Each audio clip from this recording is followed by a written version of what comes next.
మాజీ మంత్రి స్వర్గీయ దామచర్ల ఆంజనేయులు గారి 17వ వర్ధంతి సందర్భంగా నేడు కొండేపు నియోజకవర్గంలోని టంగుటూరు మండలం మల్లవరపాడు గ్రామంలో టీడీపీ వ్యవస్థాపక అధ్యక్షులు స్వర్గీయ నందమూరి తారక రామారావు, మాజీ మంత్రి స్వర్గీయ దామచర్ల ఆంజనేయుల విగ్రహాలు ఆవిష్కరించారు. టీడీపీ రాష్ట్ర కార్యనిర్వాహక కార్యదర్శి దామచర్ల సత్య ఆధ్వర్యంలో జరిగిన ఈ విగ్రహావిష్కరణ కార్యక్రమంలో మంత్రులు గొట్టిపాటి రవికుమార్, డోల బాలవీరాంజనేయులతో పాటు ఎమ్మెల్యేలు దామచర్ల జనార్దన్, ఏలూరి సాంబశివరావు, ఇంటూరి నాగేశ్వరరావు, మాజీ మంత్రి సర్వేపల్లి ఎమ్మెల్యే సోమిరెడ్డి చంద్రమోహన్ రెడ్డి, ఎంపీలు మాగుంట శ్రీనివాసులు రెడ్డి, లావు శ్రీకృష్ణదేవరాయలు, ఒంగోలు పార్లమెంట్ అధ్యక్షుడు నోకుసాని బాలాజీ, ఒంగోలు నియోజకవర్గ పరిశీలకులు వినుకొండ సుబ్రహ్మణ్యంతో పాటు కొండేపు నియోజకవర్గంలోని టీడీపీ నాయకులు, కార్యకర్తలు అధిక సంఖ్యలో పాల్గొన్నారు.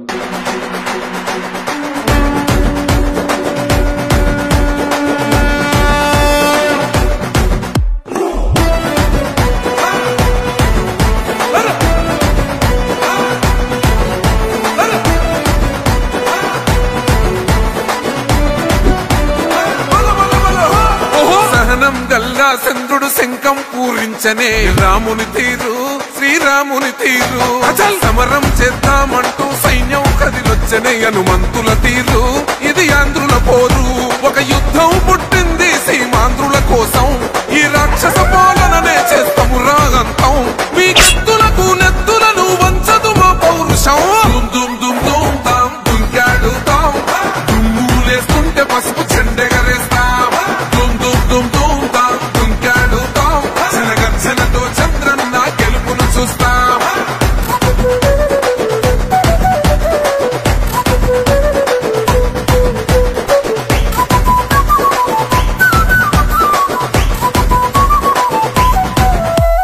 గొంతులు కోసిన కత్తులు లేవా సాక్ష్యం, విలవిలలాడుతూ పోయింది రమా ప్రాణం. నేలన తడిసిన నెత్తుర తిలకం దిద్దా, ఎవడొస్తడ రండిర ఇక మేం అస్సలు తగ్గం.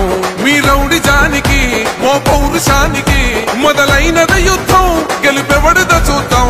ఓహో దుమ్ దుమ్ దుమ్ దుమ్ దుమ్ దుమ్ దుమ్ దుమ్ దుమ్ దుమ్ తాం దుంకాడుతాం, దుమ్ములేస్తుంటే పసుపు చెండెగరేస్తాం. దుమ్ దుమ్ దుమ్ దుమ్ తాం దుంకాడుతాం, జనగర్జనతో చంద్రన్న గెలుపును చూస్తాం.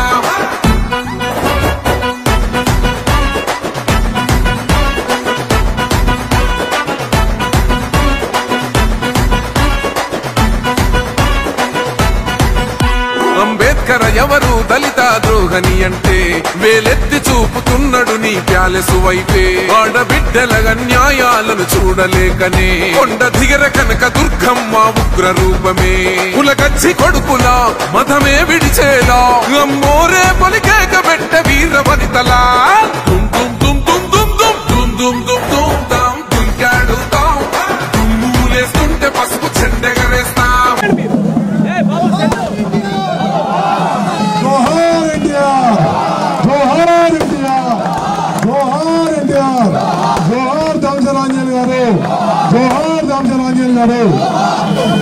మన మల్లవరపాడు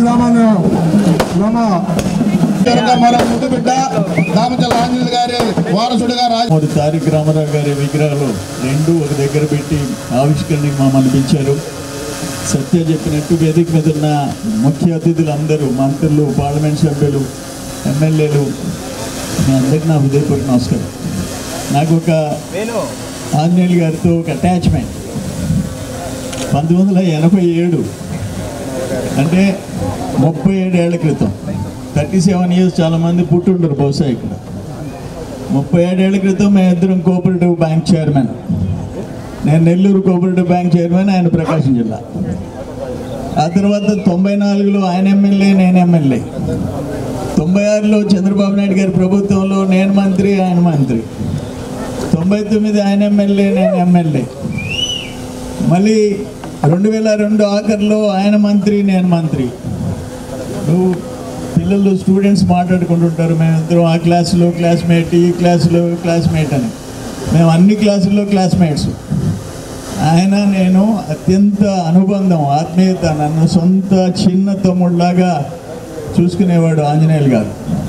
ఏదన్నా ఉంటే నన్ను సలహాలు అడిగేవాడు, ఇద్దరం కూర్చొని మాట్లాడుకునేవాడు. అక్కడి నుంచి ఈరోజు మన వాళ్ళు జనార్దన్, సత్య వరకు, సత్యనారాయణ వరకు వాళ్ళతో అటాచ్మెంట్ అంటే మూడో జనరేషన్తో నా అటాచ్మెంట్ కొనసాగుతుంది. అక్కడ ఎన్టీ రామారావు గారితో, చంద్రబాబు నాయుడు గారితో, లోకేష్ బాబుతో కలిసి ఎట్లున్నామో అంటే ఇక్కడ మూడు తరాల వాళ్ళతో కలిసి అదృష్టం నాకు కలిగింది. నిజంగా ప్రతిసారి ఇప్పుడు అక్కడ ఒక మెగా జాబ్ మేళా పెట్టాడు సత్య. నిజంగా దాదాపు 2000 మంది చదువుకున్న వాళ్ళు ఆ ఇండస్ట్రీస్, ఆ పరిశ్రమల వాళ్ళ రిక్రూట్మెంట్కి ఉద్యోగుల కోసం వచ్చి ఉన్నారు. చాలా సంతోషం వేసింది.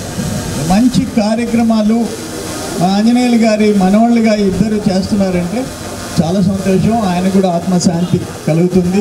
గొప్పపాటి హనుమంతరావు గారు వాళ్ళిద్దరు గుర్తొస్తారు ఒకసారి ఎప్పుడు వచ్చినా సరే ఇక్కడికి. అదేవిధంగా స్వర్గీయ నందమూరి తారక రామారావు గారు మనందరికి కూడా తెలియదేం కాదు. ఆయన గురించి చెప్పే అంత వయసు లేదు నాకు.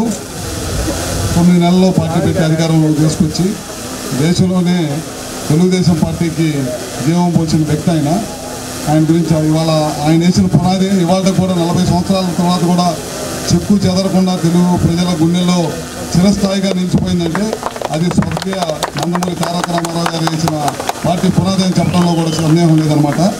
ఈ కార్యక్రమంలో మమ్మల్ని అందరూ కూడా నేను కానీ, మా సోదరుడు స్వామి గారు కానీ, జనార్దన్ గారు, సంధ్య గారు, మా ఎంపీ గారు, అట్లానే మన నర్సాపేట ఎంపీ గారు, సోమిరెడ్డి గారు అందరూ కూడా మీ గ్రామం వచ్చి ఈ కార్యక్రమంలో పాల్గొనే విధంగా చేసినందుకు పేరు పేరున మరొకసారి నమస్కారాలు తెలియజేసుకుంటూ సెలవు తీసుకుంటాం. ఎన్టీ రామారావు గారి గురించి కొత్తగా నేను చెప్పాల్సిన అవసరం లేదు, మీ అందరికీ తెలిసిందే. అయితే ఒకటి మాత్రం ప్రతిసారి కూడా మనందరం కూడా విగ్రహం చూసినప్పుడు కానీ, ఆయన స్మృతులు గుర్తు చేసుకున్నప్పుడు కానీ గుర్తు చేసుకోవాల్సింది ఏమిటంటే, ఆయన ఏ రంగంలో అడుగుపెట్టినా, అటు నటుడిగా అయినా, ప్రొడ్యూసర్గా అయినా, డైరెక్టర్గా అయినా, రాజకీయ నాయకుడిగా అయినా, అన్నిట్లో కూడా ఏదో మనందరం ఒక రంగంలో నిష్ణాతులు అవడానికి చాలా సర్కస్ ఫిట్లు చేస్తే తప్పించాము. అలాంటిది ఆయన అన్నిట్లో ఏ రంగంలో అడుగుపెట్టినా కానీ ఆయన సక్సెస్ అయ్యారు. సక్సెస్ అవడానికి ముఖ్యమైన కారణం ఇక్కడ చాలామంది యువతున్నారు కాబట్టి చెప్తా ఉన్నా. ఆయన ఏదో కులం బట్టి అవడమో, మతం బట్టి అవడమో, లేకపోతే నాకు, జనార్దన్ గారికి, సత్య గారికి ఇచ్చేట్లు మా నాన్న ఆస్తి అవటమో కాదు.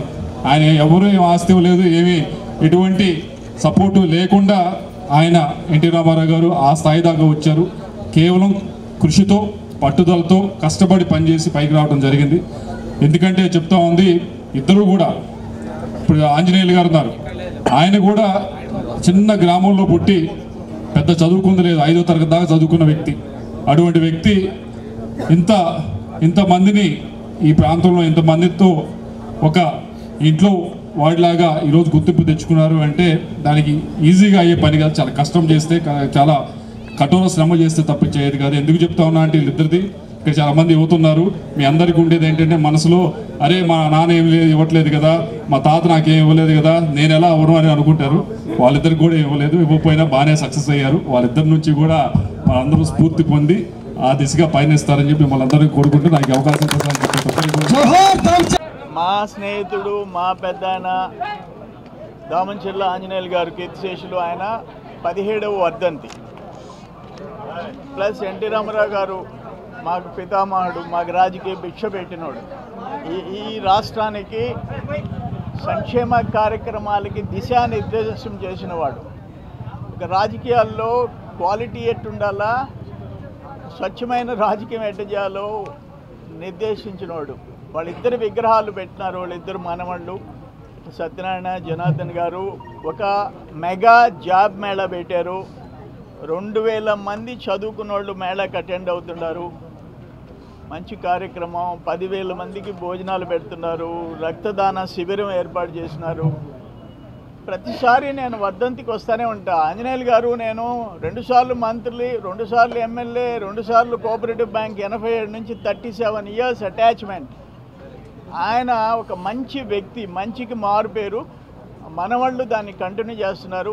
చాలా సంతోషం. జనార్దన్ ఎమ్మెల్యేగా కావటం, సత్య ఆంజనేయులు గారు మంత్రిగా మంచి కార్యక్రమాలు జరుగుతున్నాయి. ఈరోజు మావుంటి శ్రీనివాసరెడ్డి గారు, శ్రీకృష్ణ దేవరాయలు గారు వీళ్ళందరితో పార్టిసిపేట్ చేశాం. వాళ్ళిద్దరు ఆశీస్సులు ఉండాలని చెప్పేసి అందరికి కోరుకుంటున్నాం. విగ్రహావిష్కరణ చేసుకోవడం జరిగింది. ఈరోజు పెద్ద ఆయన 17వ వర్ధంతి సందర్భంగా ప్రతి సంవత్సరం జరిగే విధంగానే కార్యక్రమాలని తీసుకోవడం జరిగింది.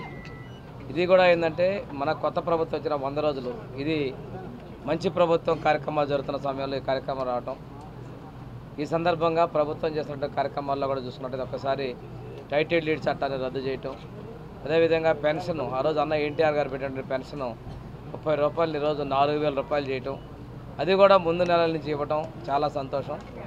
గత ప్రభుత్వంలో ఆపేసిన ఇళ్ల బిల్లులు ఇస్తున్నారు. అదేవిధంగా నిరుద్యోగులకి ఉద్యోగాల కోసం 16,300 డిఎస్సి ఉద్యోగాలు ఇవ్వటం, ఇవన్నీ మనం ప్రభుత్వంలో చేసిన విధంగా ఇవి అమలు చేస్తున్నాం. మిగిలినటువంటి పథకాలు సూపర్ 6 కూడా రేపు దీపావళి నుంచి గ్యాసు మిగిలిన వాటి ఇవ్వబోతున్నారు. స్కిల్ సెన్సెస్ కూడా చేయడం జరిగింది. ఉచిత ఇసుక కూడా ఏటి పక్కన ఉన్నటువంటి ప్రాంతాల వాళ్ళు ట్రాక్టర్ తీసుకొచ్చుకొని వాళ్ళకి కావాల్సిన ఉచితంగా తీసుకెళ్లే విధంగా కూడా మంచి నిర్ణయాన్ని ప్రకటించడం జరిగింది. ఇవన్నీ కూడా ప్రజల్లో తీసుకెళ్లాలని చెప్పి తెలియజేస్తామంటే ఈరోజు వైసీపీ వాళ్ళు ప్రజలు చేత్కరించిన బుద్ధి మారలేదు. ఇప్పుడే అన్న సోమిరెడ్డి గారు మాట్లాడుతూ విజయసాయి రెడ్డి విషం కక్కుతా ఉన్నాడు, తప్పుడు మాటలు మాట్లాడుతున్నాడు, తెలుగుదేశం నాయకుల మీద చాలా నీచంగా పోస్టులు పెడుతున్నాడు. ఒకటే చెప్తున్నాం, ప్రజలు చేత్కరించారు, తరిమి కొట్టారు, సంఖ్యని 11 కుదించినా మీ బుద్ధి మారలేదు. మీ చరిత్రలు తీయాలంటే చాలా ఉన్నాయి, ఒక్కొక్కటి చరిత్రలు తీయాల్సినటువంటి పరిస్థితులు వస్తున్నాయి. ఎందుకంటే ఓడిపోయన్నారు, ప్రజలు తరిమి కొట్టారు, మీ గురించి మాట్లాడటం కూడా తక్కువ అని చెప్పిన పరిస్థితుల్లో మొన్నటి దాకా జరిగిన సంఘటన ఆ ఎండోమెంట్ కమిషనర్ దగ్గర నుంచి తీసుకున్నట్టయితే విజయసాయి రెడ్డి నిస్సిగ్గుగా ఈరోజు ఏమీ లేదని ఎంక్వైరీ చేసినటువంటి వాటి గురించి కూడా గుడ్ల వెల్లరి గురించి కూడా నేను మాట్లాడుతూ ఉన్నారు. చేసిన మాట చెప్పడం చేయక చెప్పిన మాట పదే చెప్పి అబద్ధాన్ని నిజం చేసేటువంటి ప్రయత్నాలు చేస్తూ ఉన్నారు. వీటికి ప్రజలే బుద్ధి చెప్పారు. ఈ మీడియా ద్వారా కూడా చెప్తున్నారు, ఇది మంచిది కాదని చెప్పేసి ఆ పార్టీ నాయకులకు నేను తెలియజేస్తున్నాను.